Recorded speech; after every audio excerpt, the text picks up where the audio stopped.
April 4, 1944. Dawn broke over the jungled hills of Nagaland, but the silence did not last. The ground shook as Japanese artillery unleashed a barrage upon Kohima Ridge. Shells tore through trees and earth, sending splinters of wood and stone slicing into the air. The deputy commissioner's bungalow, once a quiet colonial residence, was now reduced to rubble, and its tennis court had become the front line of a brutal siege. In trenches carved into the edges of the court, British and Indian soldiers clung to survival. Every shell crater brought them closer to annihilation. Eyewitnesses later recalled the eerie proximity of the enemy. Japanese troops entrenched only yards away, so close that men could hear whispered commands across the shattered ground. Between the lines lay corpses, some friend, some foe, testimony to fighting that offered no quarter. The tennis court, once a symbol of leisure, had been transformed into a killing ground. Grenades arced across the narrow strip, rifles cracked in rapid succession, and bayonet charges surged forward under the cover of smoke. It was like fighting in someone's back garden, one soldier later remembered, except every inch of it reeked of death. The siege was relentless. Japanese infantry pressed the attack day and night, their discipline and determination driving them into suicidal assaults. For the garrison of Kohima, a mix of the 4th Battalion of the Royal West Kent Regiment and supporting Indian troops, the position seemed untenable. Outnumbered nearly 10-1, with supplies dwindling and casualties mounting, their only choice was to hold or be wiped out. The geography of the ridge gave Kohima its importance. Perched above the road that linked the Indian city of Dimapur to Imphal, it was the hinge of Allied supply lines in the northeast. If Kohima fell, the Japanese would sever the route, isolating British and Indian divisions in Burma. The small town became, overnight, the most vital piece of ground in the Burma campaign.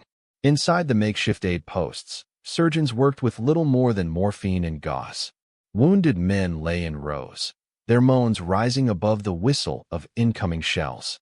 Food was rationed to scraps. Water came muddy and scarce. The defenders faced not only the enemy's guns but hunger, thirst, and exhaustion. Yet their orders were clear: hold Kohima Ridge at all costs. To the Japanese, this ridge was the gateway to India.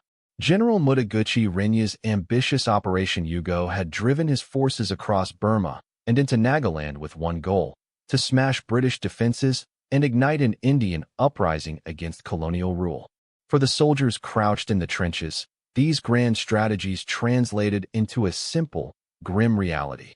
Survival meant resistance, inch by inch, trench by trench.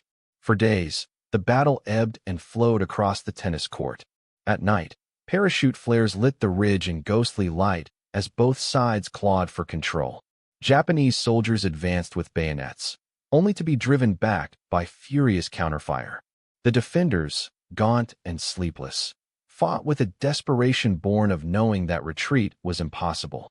In later years, veterans of Kohima would remember the sight of the tennis court with a mixture of horror and disbelief. The white lines of the court, still faintly visible beneath mud and blood, marked the boundaries of a struggle as intense as any in Europe. It was here, on this patch of earth no larger than a suburban garden, that the course of the war in Asia teetered on a knife's edge. The world beyond Kohima had little idea of the scale of the fight unfolding. While the beaches of Normandy and the ruins of Stalingrad dominated headlines, this obscure corner of the British Empire held the key to preventing a Japanese invasion of India. Without Kohima, the Allies risked losing not just a ridge, but the entire subcontinent. As shells fell and bodies piled high, one truth became clear: this was no ordinary skirmish. This was a battle that would test endurance, courage, and resolve in ways scarcely imaginable. In time, it would be remembered as Japan's Stalingrad in the east. And yet, as the siege deepened, the question hung over every bunker and trench: how long could Kohima's defenders endure before the ridge was lost forever? The battle for the tennis court at Kohima was not an isolated struggle. It was the result of a far greater ambition, one that stretched from the jungles of Burma to the gates of India. By early 1944, the Japanese Empire sought to shatter British power in Asia through a bold and perilous gamble. Operation Yugo, as it was named, was the brainchild of General Mutaguchi Renya, commander of the Japanese 15th Army.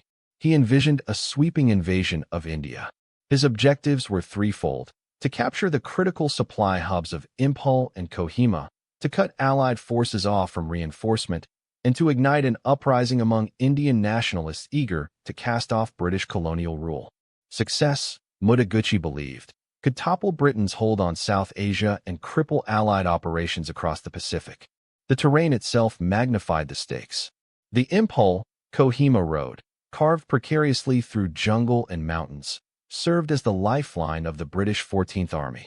Without it, ammunition, food, and reinforcements could not reach forward positions. The Japanese High Command understood this, and their plan hinged on severing the artery that sustained Allied resistance. Kohima, a small ridge town in Nagaland, became the keystone. The broader context was the Burma Campaign. Since 1942, Japanese forces had swept through Southeast Asia, capturing Singapore, Malaya, and Burma with astonishing speed. Their aim was to shield their empire from Allied counterattacks and to secure vital resources. But holding Burma proved more difficult than conquering it. By 1943, British and Indian forces, reorganized under General William Slim, began to claw back territory, relying on arduous supply lines and the bravery of units hardened in jungle warfare. Slim, commander of the British 14th Army, was a soldier of pragmatism and grit.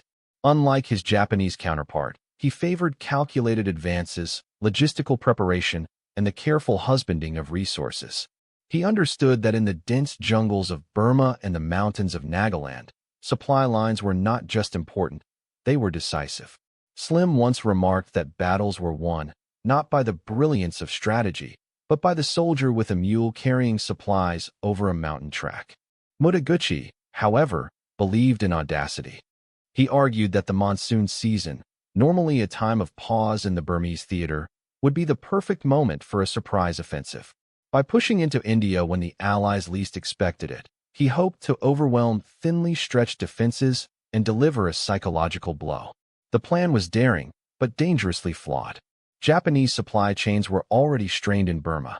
Food and ammunition would have to be carried across mountains by pack animals and soldiers themselves. Yet Tokyo approved the gamble. The prize was too tempting, the chance to break British India open. To support the offensive, Japan leaned on the Indian National Army, INA, led by Subhas Chandra Bose. The INA promised manpower and the dream of rallying Indian civilians to Japan's cause. Japanese propaganda painted the invasion as a war of liberation, but for the men entrenched at Kohima, it meant only that more enemies were massing against them. Maps of the Japanese advance revealed the scope of the plan. 3 divisions would strike Impal directly, while others moved toward Kohima to sever the road from Dimapur. If both towns fell, the British 14th Army would be encircled, and India itself would lie exposed. The offensive would involve over 80,000 Japanese troops, but they were thinly supplied, short on artillery, and dangerously overextended. The gamble was not lost on German observers either. In Berlin, reports of the Japanese plan stirred hope that the Allies would be stretched thinner across the globe. For the Japanese, Operation Yugo was their chance to create a second front that might relieve pressure from American advances in the Pacific. Yet the very geography that tempted them would soon betray them. The jungles and ridges of Nagaland were unforgiving. Soldiers trudged through mud, leeches clung to their skin, and malaria spread faster than reinforcements could arrive. The monsoon rains, which Mutaguchi believed would work to his advantage, slowed supply convoys to a crawl. Still, in the spring of 1944, the Japanese advance moved with startling speed. Villages burned, Allied outposts crumbled, and the road to Kohima grew narrower with every passing day. As the pressure mounted, the defenders on Kohima Ridge braced themselves for the storm. The siege of Kohima would not be fought merely over a patch of ground. It was the culmination of 2 visions: Mutaguchi's dream of breaking into India and Slim's determination to hold the line at all costs. Between them lay a ridge town, a winding road, and the fate of the British Empire in the east. The guns at Kohima had already begun their thunder. What came next would decide whether the Japanese gamble would pay off or collapse into catastrophe. The Japanese advance toward Kohima tightened like a noose. By early April 1944, the ridge town stood almost alone, manned by a mere 1,500 men tasked with holding back nearly 12,000 of Japan's battle-hardened troops. It was a defense as thin as a whisper against a storm. At the heart of the garrison were the men of the Royal West Kent Regiment. Exhausted from previous fighting and already short on supplies, they dug shallow trenches along the slopes and gardens of the Deputy Commissioner's bungalow. Alongside them fought soldiers of the Assam Regiment, Gurkha units, and detachments of the Assam Rifles, Indian troops who knew the terrain but were equally drained by the relentless campaign. Together they formed a fragile wall across the ridge, each man aware that retreat meant the road to Impol would lie open. The defenders' world quickly shrank to a few hundred yards of contested earth. The tennis court, once a colonial leisure ground, became a battlefield where every crater marked another shell, and every inch gained or lost could mean survival or annihilation. A British officer later wrote in his diary that there was nowhere to hide, only earth to cling to and prayers to whisper as the guns thundered. Supplies dwindled almost as soon as the siege began. Ammunition was rationed, and water became scarcer by the day. Soldiers risked sniper fire just to refill canteens at half-destroyed wells. Wounded men were carried into makeshift aid posts set up in basements and dugouts, where overworked medics treated injuries by lantern light, with bandages torn from uniforms. A survivor recalled the grim efficiency. There was no morphine to spare. If a man could still fire a rifle, he went back to the line. The garrison was not alone in its suffering. Civilians, too, were caught in the maelstrom. Naga villagers, whose homes dotted the surrounding hills, faced impossible choices.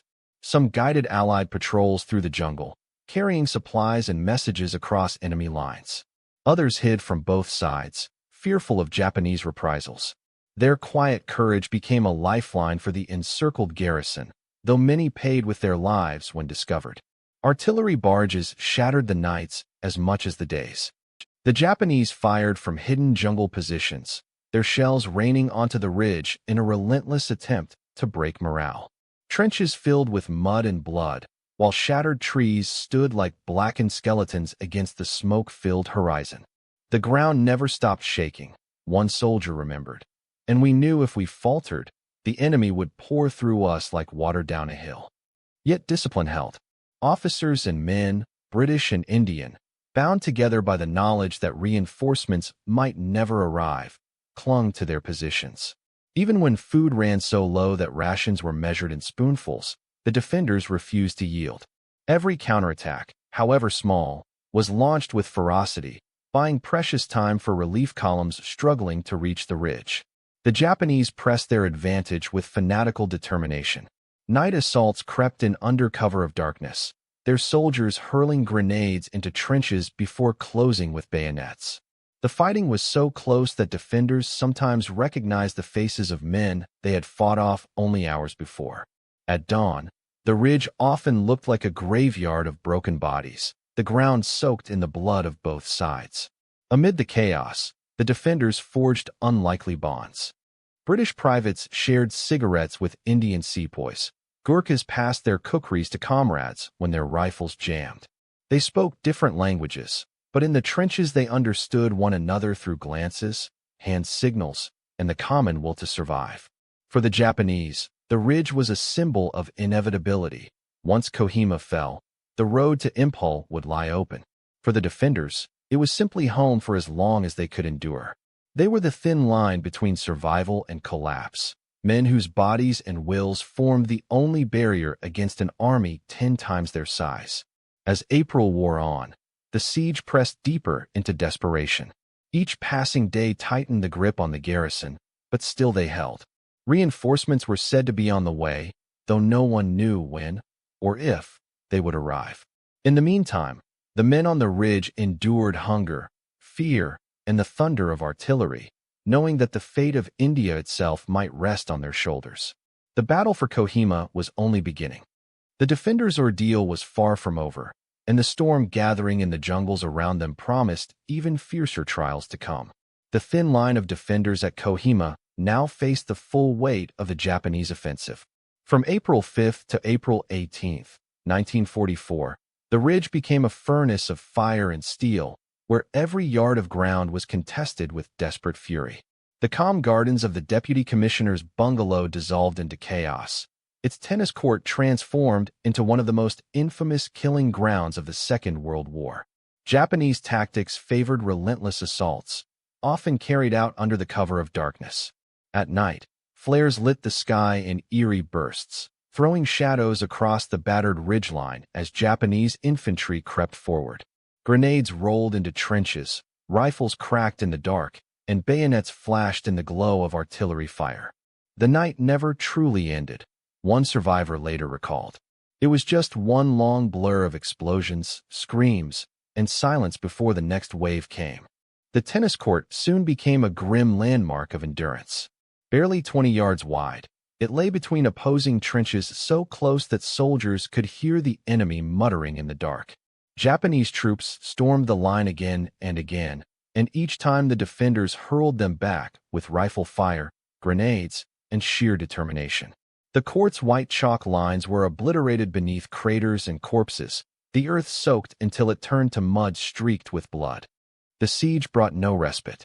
Artillery shells whistled overhead throughout the day, splintering trees and blasting foxholes apart. The stench of decay grew heavier with each passing hour as bodies, often unburied, lay between the lines. Flies swarmed thickly, and the wounded cried out from makeshift aid stations, where exhausted medics worked with dwindling supplies. In diaries later recovered, one soldier described the atmosphere. The ridge reeked of cordite, blood, and death. Every breath reminded you how close you were to joining the fallen. The Japanese, too, paid a heavy price. Their determination to take the ridge was matched by their deteriorating supply lines. Cut off in the dense jungles of Nagaland, their columns struggled to bring forward ammunition, food, and medicine. As days stretched into weeks, hunger gnawed at the attackers as much as it did the defenders. Dysentery spread through the ranks, weakening men already wasted from days of combat. Still, their commanders demanded renewed attacks, believing that only sheer willpower could break the British Indian line. Inside the garrison, exhaustion became its own enemy. The defenders slept in snatches, their nerves stretched to breaking. Bullets snapped overhead without pause, and the smallest movement outside a trench risked a sniper's shot. Officers rationed ammunition carefully, calculating how many more waves they could realistically withstand. Yet discipline never collapsed. Gurkhas, Royal West Kents, and Indian Army sepoys shared the trenches shoulder to shoulder, holding each position as if the war itself hinged on that narrow strip of ground.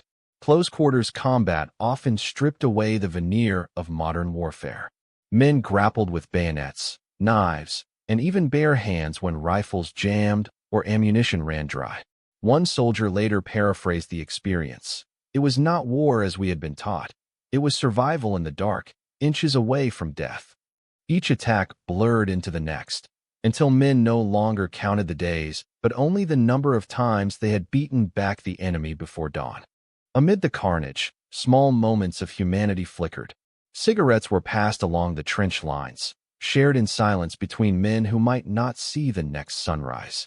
Indian soldiers murmured prayers under their breath, while British troops scratched notes to families on scraps of paper, unsure if the words would ever reach home.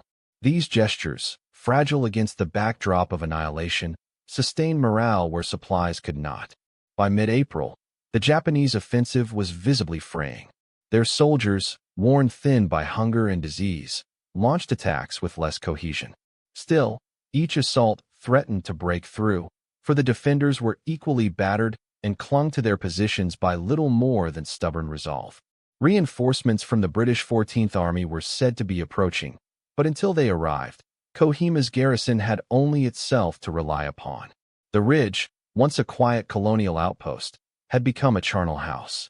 The tennis court in particular stood as a haunting emblem, a place where civilization's pastimes had given way to barbarity, where soldiers fought hand-to-hand for possession of a lawn-sized battlefield. It was there, in the mud and wreckage, that the fate of India's defense teetered on a knife's edge. And yet, despite the relentless pressure, the line still held. Every inch bought with blood brought the defenders one step closer to salvation. As the guns thundered and the jungle smoldered, both sides braced for the next phase of the campaign, a struggle that would decide not only the ridge, but the course of the war in Southeast Asia.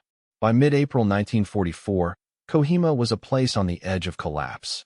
The garrison clung to the ridge by sheer willpower, but rations were dwindling, ammunition was running low, and the casualty lists grew longer each day. Trenches filled with mud and blood were defended by men who had not slept for more than a few hours and weeks. Every attack repelled brought no relief, only the certainty that another would follow. For the Japanese, victory seemed within reach. For the defenders, survival meant holding on long enough for reinforcements to arrive. And then, they came. The British 2nd Division, under Major General John Grover, had been advancing doggedly from the plains of Assam, pushing along the treacherous Dimapur-Kohima road. Monsoon rains turned the track into a mire, and Japanese ambushes harassed the column at every bend. Yet, step by step, Gurkhas, Punjabis, and British infantry forced their way uphill. Artillery was dragged forward through jungle paths, while mule trains carried supplies where vehicles could not pass. After days of grueling marches and bitter skirmishes, the relief columns drew close enough to hear the thunder of guns on the ridge. On April 18th, the lead elements of the 2nd Division broke through to Kohima. Survivors of the garrison later described the moment as both surreal and overwhelming. "We hardly believed they were real," one soldier recalled.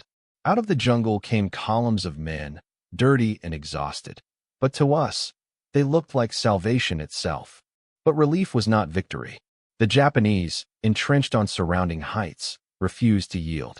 The road into Kohima was still under fire, and every yard had to be seized with bayonets and artillery. The battle, once a desperate defense, now evolved into a brutal contest of attrition. The counterattacks began almost immediately. Reinforced British and Indian troops launched assaults to retake ground lost during the siege. Each bunker and trench had to be cleared in close combat. At the tennis court, where so many defenders had already fallen, grenades and machine guns once again tore the earth as Allied soldiers stormed Japanese positions. The ground was so churned with craters and corpses that men sometimes fought without knowing where their own lines ended and the enemy's began. Artillery became the decisive weapon of the counteroffensive. British gunners, finally able to bring their pieces forward, rained shells onto Japanese strongholds with unrelenting precision. The thunder rolled across the hills, shaking the earth and breaking the enemy's defensive cohesion. Smoke blanketed the jungle canopy, and each barrage was followed by waves of infantry advancing through fire and debris. The Japanese fought with characteristic ferocity, refusing to abandon bunkers until the last man fell. For many, surrender was unthinkable. The defenders of Kohima now became attackers, storming ridges that had been fortified for weeks. "We had to root them out hole by hole," one officer later explained. "It was like tearing out the jungle itself, except the jungle shot back." By late April, the battle spread across a broader front. Reinforced Allied divisions pressed not only to secure Kohima, but to drive the Japanese back along the Impol Road. Supply convoys crept forward under constant threat, bringing desperately needed food and ammunition into the ridge. For the first time, the defenders of Kohima ate full rations, a reminder that the tide was finally turning. The Japanese, however, were reaching their breaking point. Their supply lines, already stretched thin across mountains and jungles, had collapsed under the weight of Allied counterattacks and air interdiction. Soldiers fought on empty stomachs, racked with disease and exhaustion. Still, their commanders urged them forward, clinging to the hope that one final push might turn the tide. It never came. Instead, the Allies pressed steadily forward, their superiority in logistics and firepower grinding down Japanese resistance bunker by bunker, ridge by ridge. What began as a desperate defense had now transformed into a bloody pushback. Kohima, once on the verge of falling, had become the center of an Allied resurgence in the east. By the end of April, the ridge was still scarred, the air still filled with smoke and the cries of the wounded. But it was clear that the moment of greatest danger had passed. Reinforcements had arrived in time, and with them came not only survival, but the promise of victory. The ridge had been held. Now, it was the Japanese' turn to face the slow, grinding pressure of attrition. And as May approached, the Allies prepared to drive them from Kohima for good. By May 1944, the Japanese army at Kohima was no longer the formidable force that had swept across Southeast Asia in the early years of the war. Their uniforms hung loose on emaciated bodies, their rifles clutched by men too weak to stand for long. What had begun as an ambitious offensive to conquer India had now descended into a nightmare of starvation, disease, and attrition. General Mutaguchi Renya, architect of the Yugo offensive, remained convinced that one final push could break the Allies. From his headquarters, he continued to order assaults against Kohima Ridge and the road to Impal. But the men who carried out those orders were shadows of soldiers. Dysentery, malaria, and malnutrition ravaged their ranks. Supply lines, already stretched across mountains and jungles, had collapsed entirely. Rice, once their staple, was gone. Soldiers boiled grass, ate tree bark, or scavenged the carcasses of pack animals to survive. On the Allied side, the situation had changed dramatically. Reinforcements poured into Kohima, transforming a beleaguered garrison into a powerful striking force.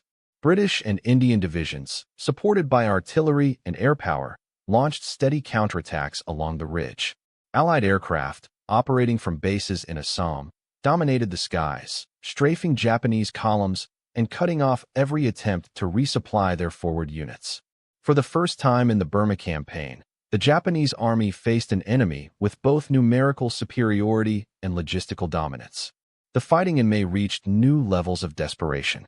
Japanese units, ordered to assault well-fortified Allied positions, charged through artillery barges and machine gun fire, only to be cut down in waves. Survivors later described fields littered with bodies, trenches choked with the dead, and the sickening stench of decay that lingered over the battlefield. One British officer recalled, "They fought with incredible bravery, but by then it was suicide. We were shooting men too weak to run." Mutaguchi refused to accept the reality of defeat. Even as casualty reports mounted, he pressed for renewed attacks. His commanders argued for withdrawal, warning that the army faced annihilation, but their pleas went unheeded. The Japanese soldiers, bound by duty and honor, obeyed orders that led them into hopeless battles. By the end of May, the collapse was undeniable. Japanese positions along Kohima's ridges crumbled under relentless Allied assaults.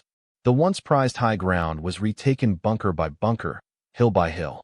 The Japanese, too exhausted to dig in, began abandoning their positions under the cover of night. What had been conceived as a bold thrust into India was now reduced to a desperate retreat through the jungles of Burma.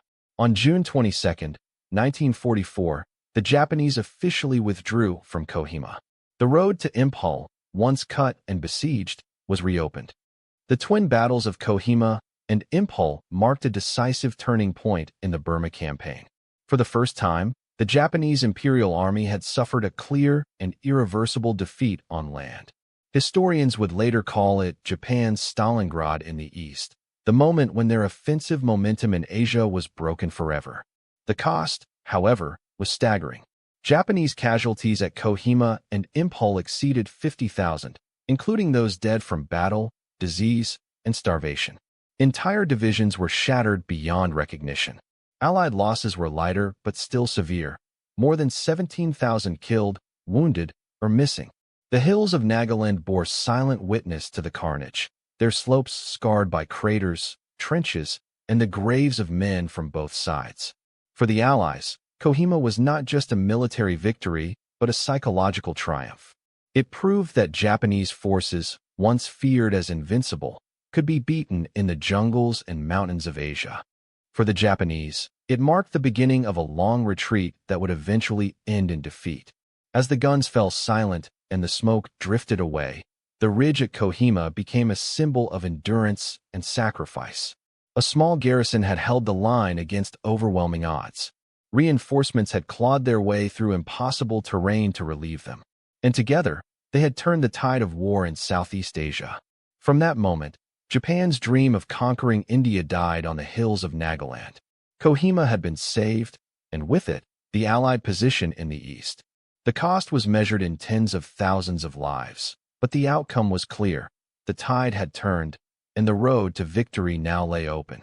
When the guns finally fell silent over Kohima's scarred ridges in June 1944, the cost of victory was etched into the very soil. The battle had broken the back of Japan's eastern offensive, yet, in the decades that followed, its memory faded into the shadows of more famous names: Normandy, Stalingrad, El Alamein. For those who fought there, however, Kohima would forever remain the crucible where the fate of India, and perhaps the entire Allied position in Asia, was decided. Winston Churchill himself recognized its significance. He described Impal and Kohima together as among the greatest battles ever fought in the history of the British Army. Yet even such praise could not lift Kohima into the popular imagination. Overshadowed by the simultaneous events in Europe, the struggle in Nagaland became what many now call the forgotten battle. Today, the most haunting reminder of that clash lies not on the shattered ridge, but in the quiet lawns of the Kohima War Cemetery. Where once artillery shells tore craters into the deputy commissioner's tennis court, rows of white gravestones now stand in solemn formation. Each bears a name, an age, and a regiment: British, Indian, and Allied units bound in shared sacrifice. Many were no older than 20. Visitors often pause before one inscription, perhaps the most poignant of the Second World War.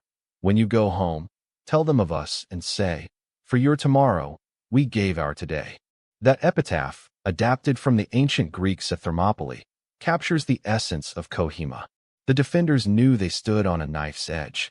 They held not for glory, nor for recognition, but because the road behind them led to India, and retreat was unthinkable. Eyewitnesses who returned years later spoke of the eerie stillness of the hills. A British veteran recalled walking along the old trenches, overgrown with grass, yet still able to trace where friends had fallen. It was as if the earth itself remembered, he said softly. Naga villagers, too, carried the scars of war, having endured bombardment and hunger, yet their memories preserved tales of extraordinary resilience. The legacy of Kohima was not just in victory, but in what it symbolized. It marked the turning of the tide in the Burma campaign. From this battle onward, Japanese forces would retreat, pushed steadily south through the jungles until their eventual collapse in 1945. Kohima proved that Japan's advance into India, the dream of igniting rebellion against British rule, was a fantasy. The empire had reached its furthest frontier. Yet the importance of Kohima also lay in its human dimension. Soldiers from Britain, India, Nepal, and the local tribes fought shoulder to shoulder, their fates bound together in a desperate struggle. In this shared ordeal, bonds were forged that transcended empire and nationality. It was, in many ways, a foretaste of a new world where Asian and European soldiers fought not as master and subject, but as equals in sacrifice. Though overshadowed in textbooks, historians now increasingly recognize Kohima as the Stalingrad of the East. Like that brutal Soviet battle, it turned an unstoppable advance into a grinding defeat. Like Stalingrad, it came at immense human cost. And like Stalingrad, its legacy endures not in triumphant headlines, but in the quiet dignity of memory. As the documentary closes, we return to that image of the tennis court. Once a place of recreation, it became a killing ground, and now it rests in silence under the Naga sun. The white headstones whisper their message to all who come, that freedom is often bought in forgotten corners of the world, on ridges and fields that rarely make the maps of history. Kohima's story reminds us that not all decisive struggles are remembered, but their impact echoes across generations. For on that remote ridge in 1944, ordinary men stood their ground against overwhelming odds, and by doing so, they changed the fate of nations.